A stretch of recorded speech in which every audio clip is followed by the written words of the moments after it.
where the determinant is used in solving the system of linear equation, which we use again.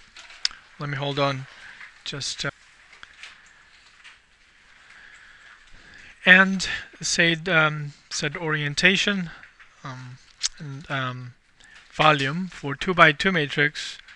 If I have one vector here, AB, if that's the first one, if your second one is in this side within counterclockwise 180 degree, let's say your vector is over here, CD. So if you write this is my first vector, this is my second vector, and you compute the determinant, it's a positive or negative? This is going to be positive. Right? This is positive. Going counterclockwise is usual angle, positive angle direction. This picks up a positive. If it is over here, this is our AB. This is toward to the positive 180 degree. If your vector is over here, right, and then it picks up as a negative angle. This turns out to be -1. So that's what they mean by in plane cases orientation. What do they mean by volume in that case? Anybody remember the volume? What is the determinant got to do with the volume, which was a general term? And that was what was the meaning of that? A determinant of ABCD, like that, in the usual sense, is the area, right? In 2 by 2 case, area of what? Parallelogram spanned by these two vectors. In that case, so we're entering 3 by 3 matrix today. So you like the Cramers rule? Cramers rule? That was a nice thing.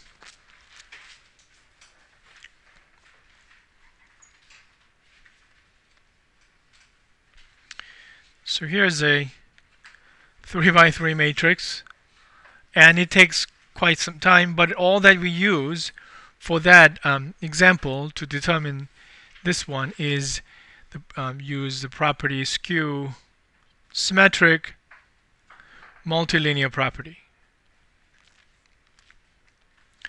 It does take some time to actually repeatedly reply to show this is how it looks like if you apply that thing. So I'm just going to do very little so that I can show you the structure, and I skip the rest of the part. If I find time, I will share how this 3 by 3 breaks down to something called a Laplace expansion. So I'm going to write that down. Although it's out there, this name for this formula is quite unpopular, so I'm emphasizing it here. Laplace expansion. How we're going to compute the determinant of this one. Again, this is associated with 3 by 3 system of linear equation, 3 variable and 3 equations, and how we're going to solve that. Cramers rule goes exactly the same way that you did with the 2 by 2. So, so this is you see there's a little hook there. So this is not determinant. This is a matrix, right? So if you put determinant there, make sure if that's the stage that I have to do is correct. It tells you that you can swap this around any way you want. Every time if you swap these 2 rows or column, the sign of the determinant changes, right? Just like orientation flips around. And if you're looking at a 1 row or 1 column, you can split that up. So remember, I'm going to change to absolute value sign. So 1, 4, 6. And 0 to 9, right? And I can split up like this, 3, 0, 0. I can look at this as a 3 thing, is a 3 plus 0 plus 0, 0 plus 1 plus 0, 0 plus 0 plus -5. I can look at that third row as a sum of 3 vectors and split it up like this. 1, 4, 6, 0 to 9. This is 0, 1, 0, and 1, 4, 6, 0 to 9, 0, 0, -5. Right? So if you actually use compute or whatever, compute the determinant of this 3 thing, add them up, and compare with the determinant of that one, you'll verify that they are the same. You can split up like this. And you can pull out the scalar multiple of this third row, which is 3, right? 3 times 1, 0, 0. The same thing. So you can pull out 3 and it becomes 146, 029, 100. This one's 1, so I'll just emphasize it when I pull it out. 146, 029, 010. I'll pull out that one, -5, 146, 029, 001. You can pull out the scalar multiple of each of the row, because remaining the zeros is just a 0. Then it turns out, what is the determinant of this one when one of the rows is simple as this one, 100 or 010 and 001. You have to use this, the multilinear property and skew symmetry repeatedly to break this one down. So I'll skip that part. It's quite a long manipulation. I'll just skip that, tell you the rule. If you have 100 down there, all that matters is, because of the 00, is the remaining part. If you remove that, you're left with a 2 by 2 matrix, right? The determinant of that 2 by 2 matrix becomes 3 times determinant of that 2 by 2 matrix, 4, 6, 2, 9. To justify that, you have to use this basic skew and multilinear property. All right? So if it is 010, it turns out you have to remove everything that belongs to that 1 vertically and horizontally there, and then you're left with 1609, right? The 2 by 2 matrix, if you remove that part. So it is that determinant of 1609. Okay, that determinant of that part turns out to be that, but not quite. You can see if you swap these two columns, do you see that it's exactly in the same shape as that? 100, right? Does that make sense? If I swap this 2 column, do you see this one is exactly in the same structure where the bottom row is 100? Does that make sense? So it must be the same conclusion, correct? Then as you do that, if you swap these 2 columns, what happens to determinant? Switch its sign, right? So there's negative kicking in. You remove that where the 1 is and that one there, and you're left with 1609. Not quite. The determinant had to switch the sign because of the swapping. Here, where the 1 is, the vertical is removed and the row is removed. You're left with this 2, right? And this one turns out nothing happens to that. It's 1402. Why? Because if you swap this 2, you're in that shape, right? 010. If you swap this 2 again, then you are in this shape. You swap 2 times, so sign changes 2 times, so you're back to positive again. So right? You can only switch rows that are next to each other? No, you don't have to. If you can pull it out like this. In that case, this 1 and 4 has a switch around. If you swap this first and the third column, the order of this thing changes. 4, 2 becomes the first, and 1, 0 is go to the right, right? So it is compared to that, it swapped it again. So it is consistent. Actually, this business of swapping in any order and believing that it's going to be consistent is absolutely non-trivial. That's what Tony's suggestion actually means. And it is actually a serious theorem in mathematics. In whatever swapping you do, it's going to be consistent. And that's difficult to understand. But it is true. Yeah. But he suggested, why don't we just swap 1 and third column? And I hope you see that this, after you do that, you have 1, 0, 0 here, but remaining 4 entries is not exactly like this. 4, 2 comes first and 1, 0 comes later. So it's not quite that. It's opposite sign. Then we swapped 1 time, so there they cancel and be consistent with what I just argued. Swapping 2 times. All right? So this is called Laplace expansion.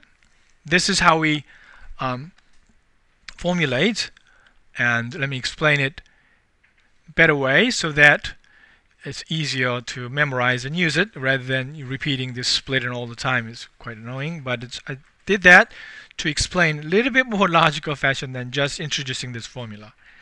All right. So if you're looking at this 3 by 3 matrix, you're asked to compute the determinant of it. What you're going to do is at first you look at the bottom row A3 and keep that A3, but disregard everything that is in, what is it? column and the row. And you're left with this thing here, right? The determinant of that is multiplied by A3. Does that make sense? So that appeared here. A3 times determinant of the remaining 2 by 2 matrix. That 2 by 2 matrix you see there is called minor. That's a term from linear algebra. All right, and then you go to the second entry in the third row and remove the column and remove the row that belongs to the B3. And what are you left with? 2 by 2 matrix A1, C1, A2, C2, right? And that's what you see here.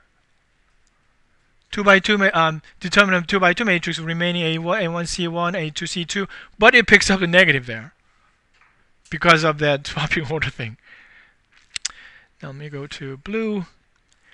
Now you look at the third entry of the C3 and remove all the columns and all the rows, and you're left with A1, B1, A2, B2, right? And that's the 2 by 2 matrix there. And determinant of that is multiply C3. So if you compute that, this is easy. 2 by 2 is easy to compute, right? And that's the determinant. Okay, so I claim that using skew-symmetric multilinear property repeatedly, you can justify this one. And using mathematical induction, you can actually do this, justify everything with all the n by n cases. Fun thing is that, remember, you can swap the rows in a column any way you want, right? So I will usually put this third row with lots of 0 in it. Then you can see the benefit. Here's 0 and here's 0. All you have to compute it, for example, is one term. Does that make sense? Yeah. Swap it around. If you have to swap it 2 times, then you have to understand, oh, I swapped it 2 times to get there. Then, one change and so on. Does that make sense? So let's practice that with this guy here. So what's your choice? We're not going to just apply that formula, Laplace expansion formula, right? What are we going to do?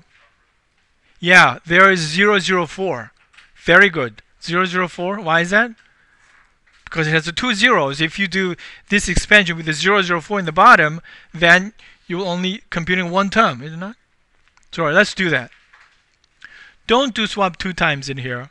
Do what Tony suggested. Just 1 and third one, swap it, right? That's the easiest way. So you see that is a negative. If I swap it like this,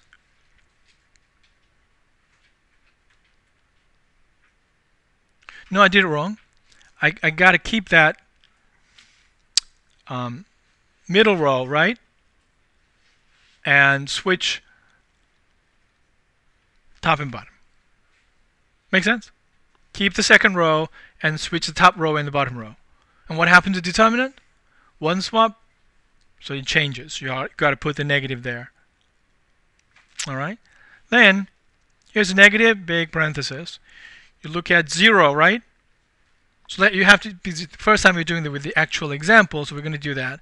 But 0 times what? Can you see that in your mind? Remove column and the row. So let's write down 1, 2, negative 1, 6, correct? Remove the column and the row, and you're left with a 2 by 2 matrix, and that determinant of 2 by 2 matrix multiply to the corner entry. So what is special about the second term? It switches sign because of this alternating sign business. Then you take that coefficient 0 and remove that column and then row. You're left with what? 3, 2, 2, 6. Thank you. And the third entry is 4. This time changes to positive, right?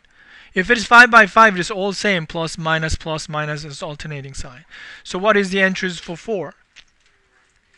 3, 1, 2, negative 1. All right? What's great about this again? You don't have to do anything about first 2 terms. So what is the answer? Negative 4 outside. And what is this one in here? Negative 3 minus 2. Isn't that right? So that's negative 5 times is a positive 20. Agree? So this is called what? Laplace expansion. Yeah. I didn't even give you the definition of a determinant. It's horrible. but this is the way it's computed. A clever idea. Horrible definition of determinants out there. Because of this difficulty, some books just define the determinant in this fashion, using Laplace expansion, which is not right. Right. All right, let's practice determinant then. Where is the exercise? Why is it all? Oh, I didn't have a determinant. All right, need to practice then. So exercise 1. Let me see if they have good determinant there. Sorry about this. Skip too much. Let me use this example.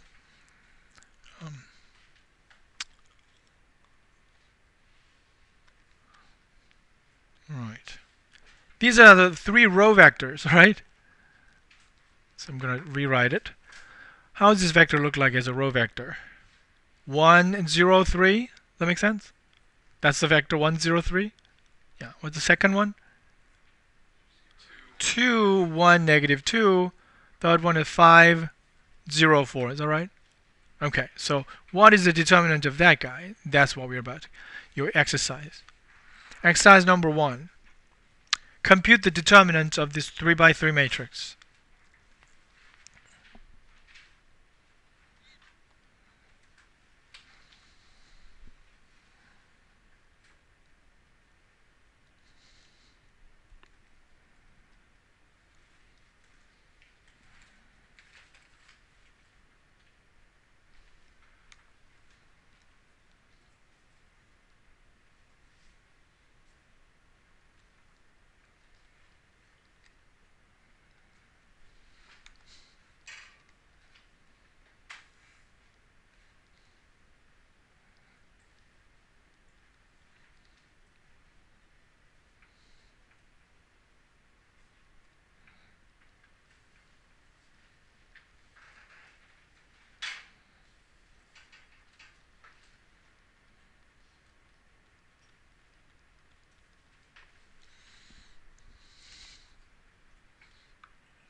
Was that okay?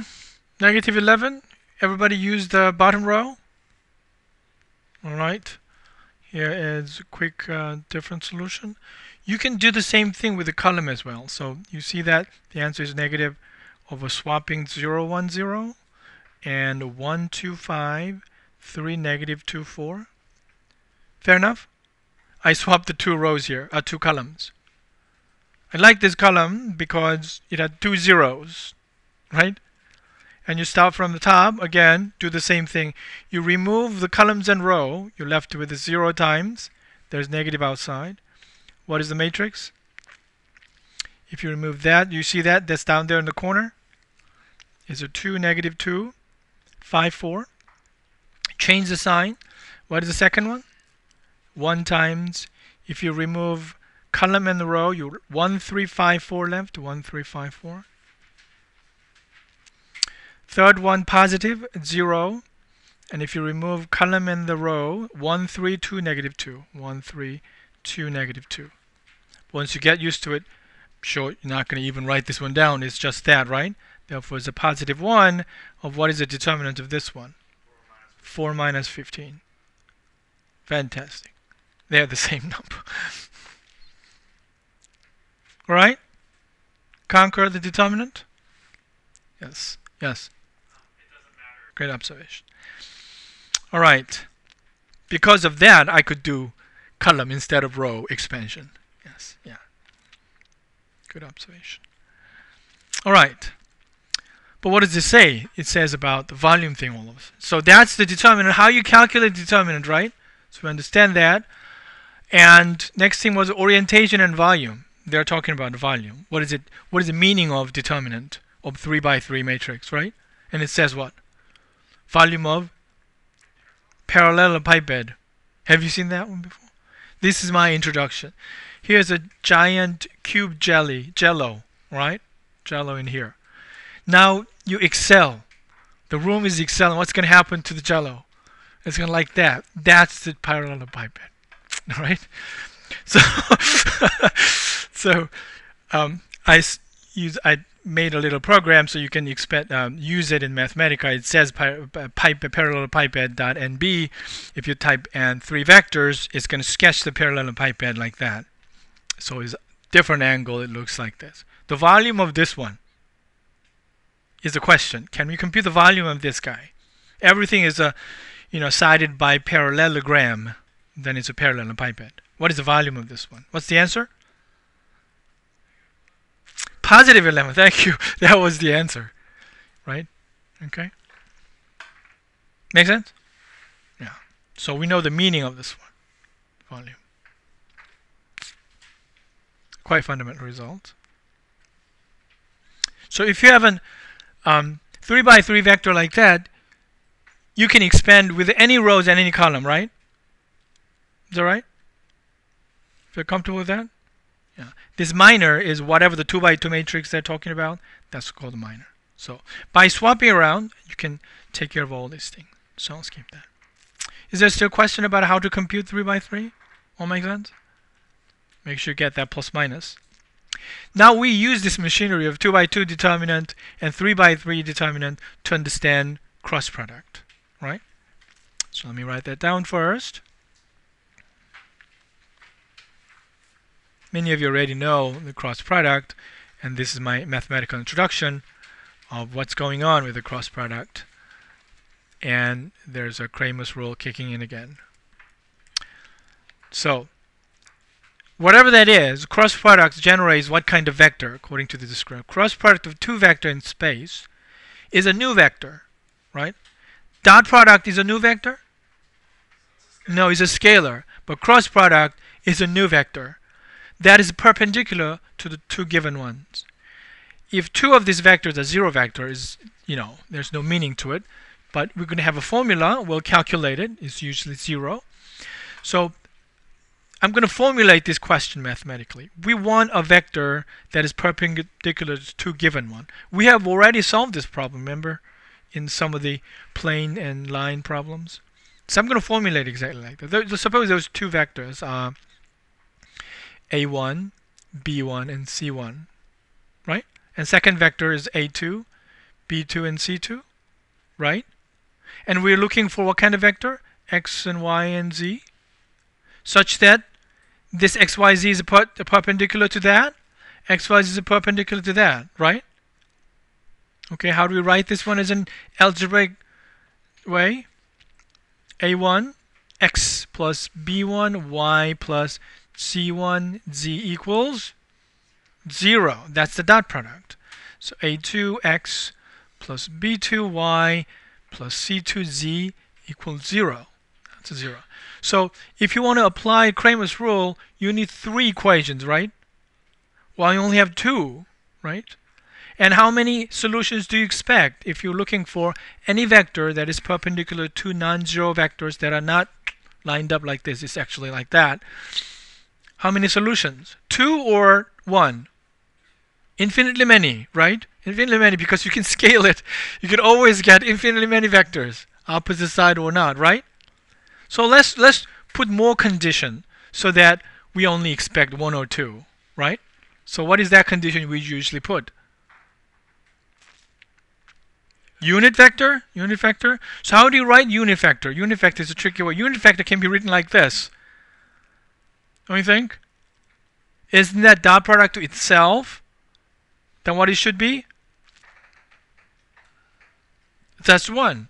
Right? If the vector of length of this thing is 1, then the dot product must be 1, right? X squared plus Y squared plus Z squared. So can you write this as a matrix? What are the matrix? A1, B1, C1, right? A2, B2, C2. And what's down there? This is quite unusual. You don't see this in linear algebra. You don't stick in X, Y, Z into the matrix, but that's the situation here. Right?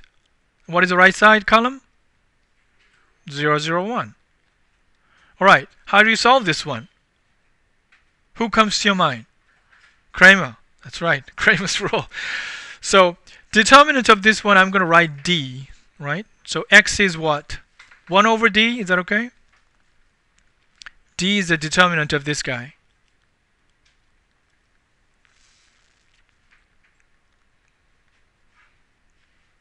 All right. So what is what is the rest? What does the numerator of the Cramer's rule look like? Determinant of? Right. This one replace which column? First column, right? It's 0, 0, 1. Fair enough. And then you're left with B1, C1, B2, C2, Y, and Z. Correct? Yeah? Y? 1 over D, Cramer's rule, the determinant of this coefficient matrix. And replace which column? Second column. Fair enough? Third one, 1 over D, A1, A2X, B1, B2Y, 0, 0, 1. Right? So let's calculate determinant of this one. What's great about this one? Determinant of this one. 2 zeros, right? 2 zeros. Let's spin that. Positive, negative, positive. So we pick up positive one, right? Coefficient down there. And product of what? Determinant of these two. Correct? So that's a B1, C2 minus C1, B2. Fair enough? How about the second one? 1 over D. This one starts from, if you have to swap these two, right? To understand it better, to swap these two, then it's a plus minus plus. If you swap it, there's a negative 1 kicking in, and there's A1, C2.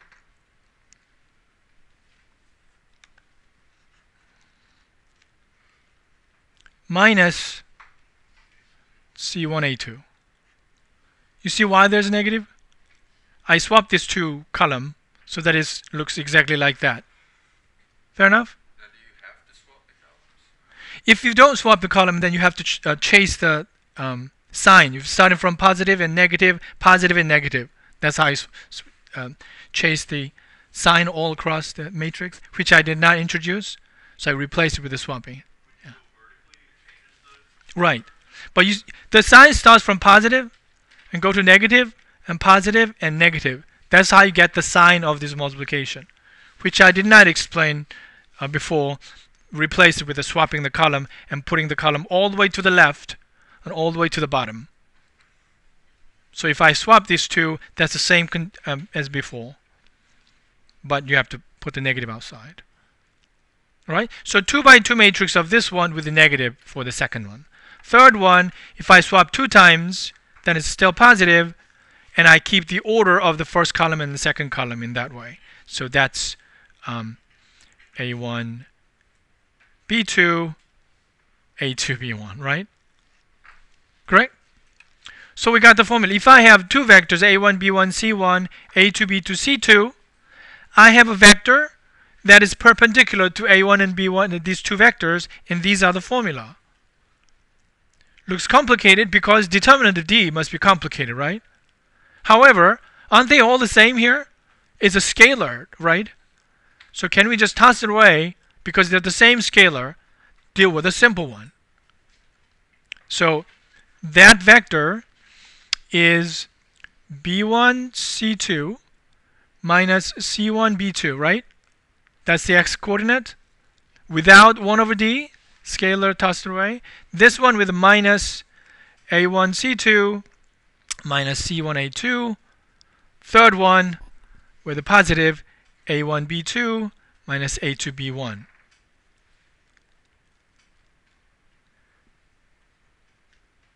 That's one vector that is perpendicular to the given two vectors, right? And it is the definition of the cross product. This one is called the cross product. All right?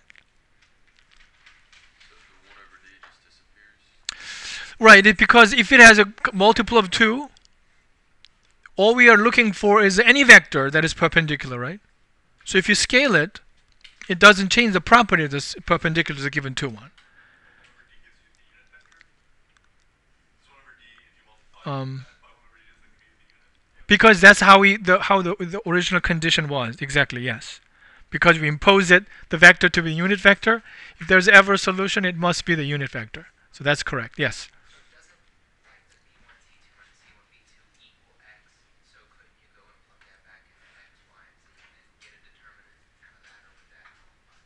I don't know.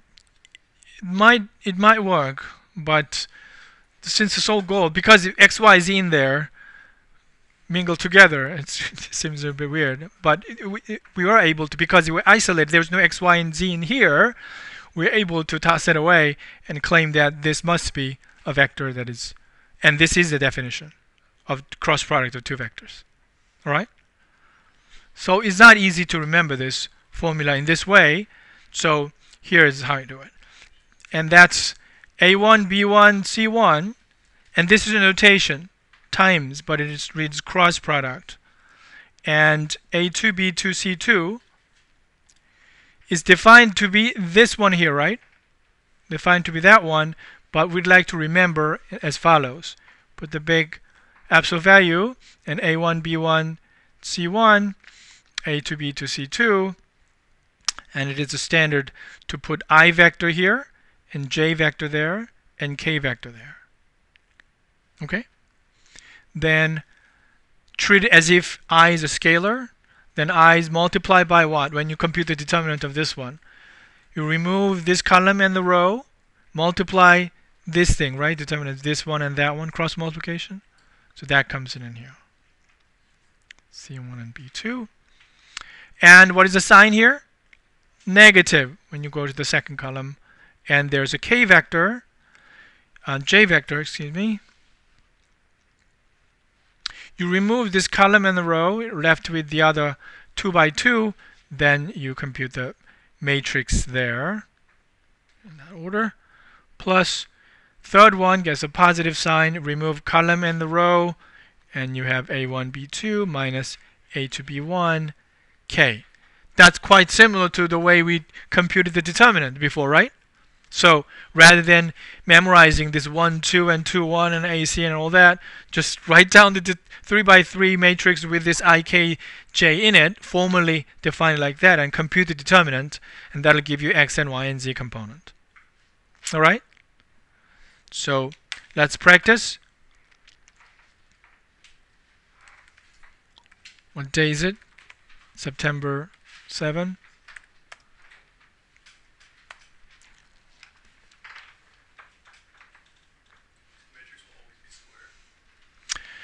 Yes, other than that, there's no definition of what is it? Determinant.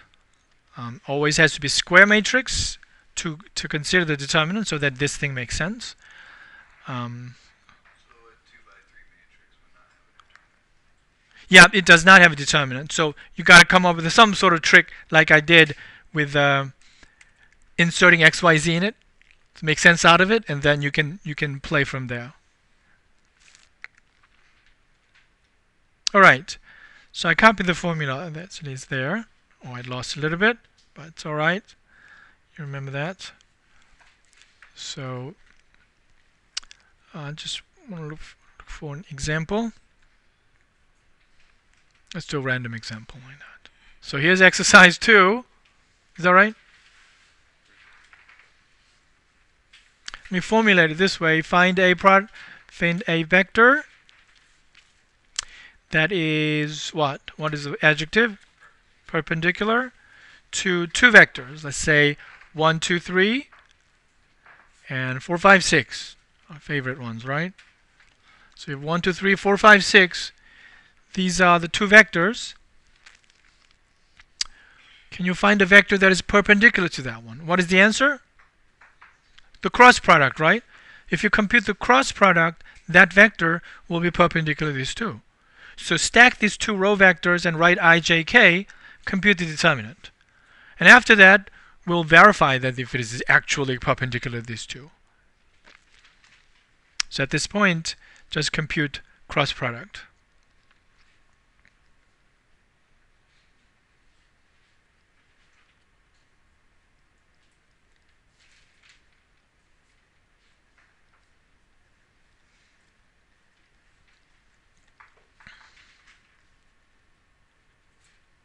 I call the first one V and second one W, so that you can write just V cross W, right?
So is that okay? All good. So if the guy in the street just grab and ask you, and why this cross product works like that, and you go by, well, that's how the Cramers Rule work. That's the one-liner answer.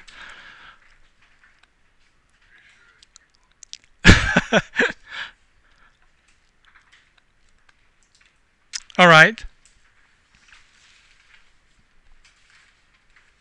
Then there are more wonderful things about this cross product, and we can quickly review in the remaining 10 minutes. That was a joke. I'll not do that. And I'll just stop here and make sure you understand the determinant business and volume of a parallelepiped, area of the parallelogram, how to compute cross product. That so far we have covered it today and yesterday, right? So that will be included in the mock test as well. All right?